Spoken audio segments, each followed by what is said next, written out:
I'm delighted to be here this morning. So many old friends, so many folks that I know are the backbone of our party. I often have the opportunity to point out that Plymouth County especially is really the first line of defense when it comes to party politics in Massachusetts. You folks have real Republicans to deal with, unlike many of the rest of us around the state where we have the luxury of not really having that competitive a two-party system. Here you folks have had to challenge not the Republican institutions, but it's been an ongoing battle. So I think that you know well the challenges that we face as a party. I'm going to just see if I can get this out of here. Much better, thank you. But I really want to come this morning on a number of things. First of all, let me congratulate all your honorees. Looking down the list, I've worked with so many of them through the years and know them all so well, and I know what faithful members of the party they've been, how hard they've worked, and they're certainly well deserving of your award this morning. Unfortunately, I won't be able to stay for very long. Tomorrow is my daughter's 12th birthday. And those of you who may recall having 12-year-olds, birthdays are very important, and she's invited several of her friends over this afternoon, so I'll only be there to clean up and do things like that, but my presence will be required. But I wanted to come this morning to note the fact that we're really at a very critical time for our country as well as our state. I think we're all aware of the fact that within the next 6 months, the identities of the nominees of the major parties for president is going to become known.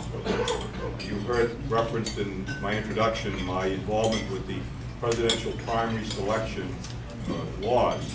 And you don't need me to tell you, but it's a mess. We're going to be seeing primaries earlier than we've ever seen them before. I had reason to be speaking to the Secretary of State of New Hampshire during this past week. New Hampshire is a wonderful state, but to some extent a curious place.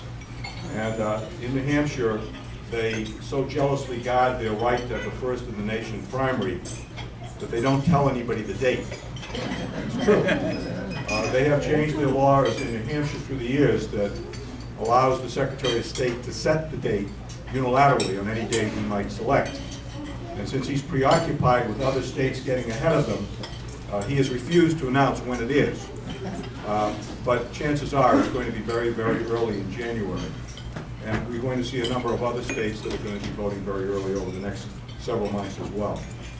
I mention this because I think we all know what a critical time it is for our country.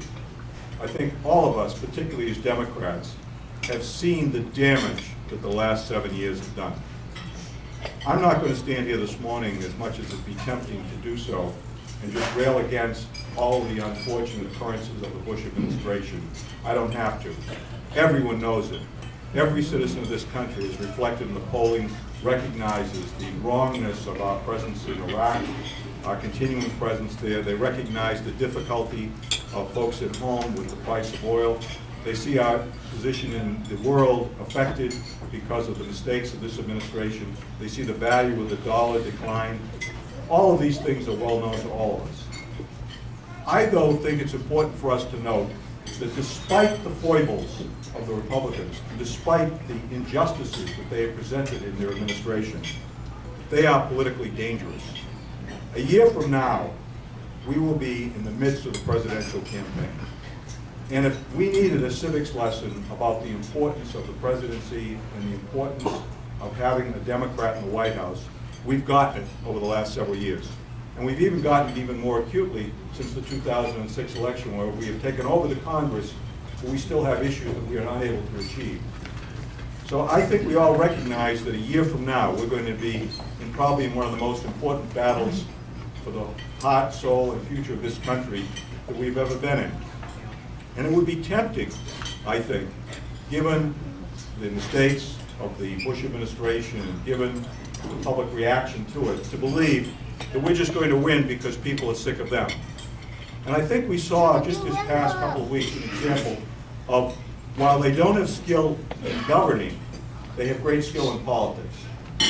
You have to acknowledge, I think we have to acknowledge, that when you look at the way they introduced the report on Iraq from General Petraeus, the choreography that went into that, the timing to coincide with the commemoration of September 11th, the preemption, and the lockstep reaction of the Republicans, You know, you've all probably seen the circus coming to town with the elephants, with the trunk tied to the tail of the other one.